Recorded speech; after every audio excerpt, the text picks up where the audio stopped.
नमस्कार दोस्तों।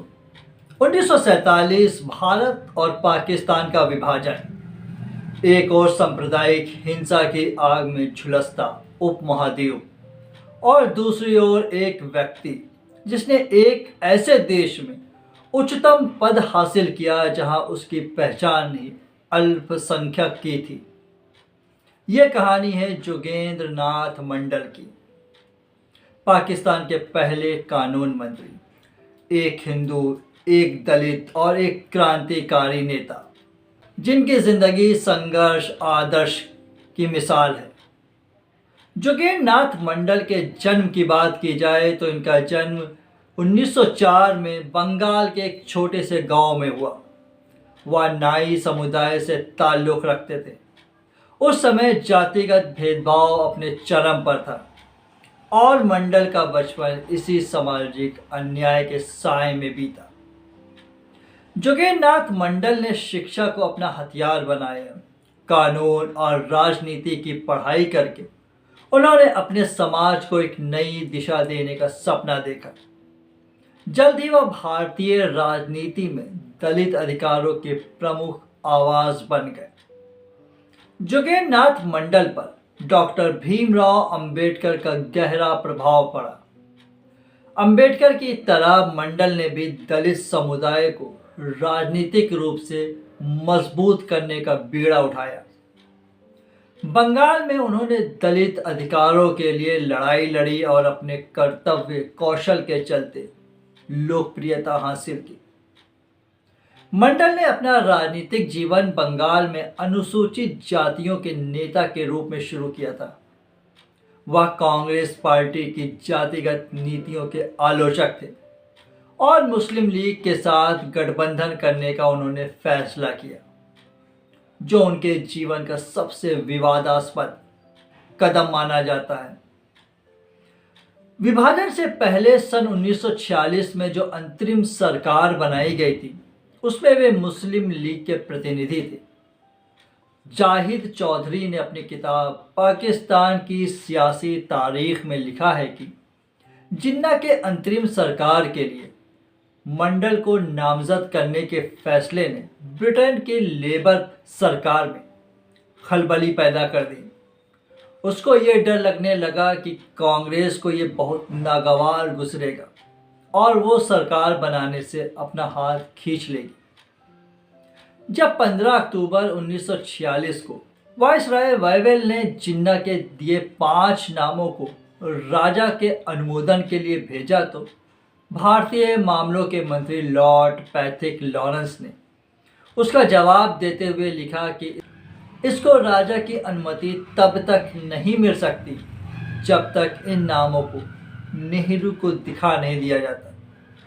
वैसे तो मंडल संयुक्त बंगाल के पक्षधर थे, लेकिन जब 3 जून 1947 को विभाजन की घोषणा हुई तो उन्होंने विभाजन का समर्थन करने का फैसला किया। मंडल का मानना था कि दलितों के हितों की रक्षा नेहरू या गांधी के भारत से बेहतर जिन्ना के पाकिस्तान में बेहतर तरीके से होगी।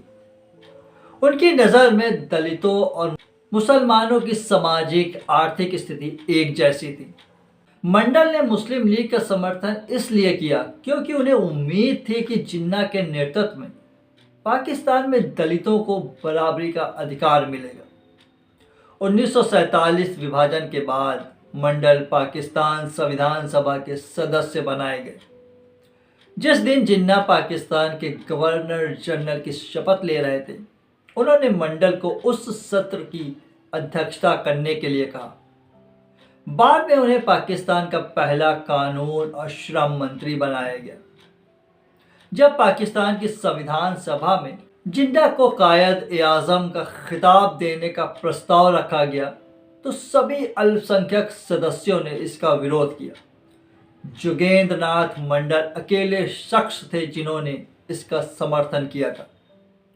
मंडल ने पाकिस्तान के संविधान को धर्मनिरपेक्ष और समानता आधारित बनाने की कोशिश की, लेकिन उनके विचार जल्द ही उस देश की धार्मिक और सांप्रदायिक राजनीति से टकरा गए। 1948 में मोहम्मद अली जिन्ना की मृत्यु के बाद पाकिस्तान की राजनीति बदलने लगी। जुगेन नाथ बहुत दिनों तक मंत्री नहीं रह सके। सितंबर 1948 में जिन्ना की मृत्यु के बाद जुगेन नाथ हाशिए पर चले गए। पाकिस्तान की नौकरशाही के विरोध के चलते उन्होंने अपने पद से इस्तीफा देने का मन बना लिया। मंडल ने जिन्ना के पाकिस्तान में दलितों और हिंदुओं के लिए समान अधिकार का सपना देखा था, लेकिन यह सपना धीरे धीरे टूटने लगा। 1950 में जब पाकिस्तान में अल्पसंख्यक समुदाय पर अत्याचार की हदें पार हो गईं, मंडल ने कानून मंत्री के पद से इस्तीफा दे दिया। अपने त्याग पत्र में उन्होंने लिखा, मुस्लिम लीग के साथ सहयोग करने की मेरी वजह यह थी कि बंगाल में मुसलमानों और अनुसूचित जातियों के हित एक समान थे। अधिकतर मुसलमान या तो किसान थे या मजदूर। अनुसूचित जाति के लोगों की भी यही स्थिति थी। दूसरी अनुसूचित जाति के लोग और मुसलमान दोनों को शैक्षिक रूप से बहुत पिछड़े हुए थे। इस्तीफे के बाद जुगेन नाथ मंडल ने भारत लौटने का फैसला किया, लेकिन भारत में भी उन्हें वह सम्मान नहीं मिला जिसके वे हकदार थे। टूटे सपनों और हताशा के साथ उन्होंने 1968 में अपनी अंतिम सांस ली। जुगेन नाथ मंडल की कहानी हमें सोचने पर मजबूर करती है कि राजनीति और विचारधाराओं के चक्रव्यूह में इंसानियत और न्याय कैसे कुचले जाते हैं। वह एक ऐसे नेता थे जिन्होंने समानता और धर्मनिरपेक्षता का सपना देखा, लेकिन उनकी कोशिशें नाकाम रहीं। मंडल की जिंदगी एक सीख है कि राजनीति में आदर्श और व्यवहारिकता के बीच संतुलन बनाना कितना मुश्किल है। वह भले ही इतिहास के पन्नों में कहीं खो गए हों, लेकिन उनकी कुर्बानी और संघर्ष हमेशा याद किए जाएंगे। यह कहानी सिर्फ एक व्यक्ति की नहीं, बल्कि उस दौर की है जब आज़ादी और विभाजन ने लाखों सपनों को तोड़ा और गढ़ा।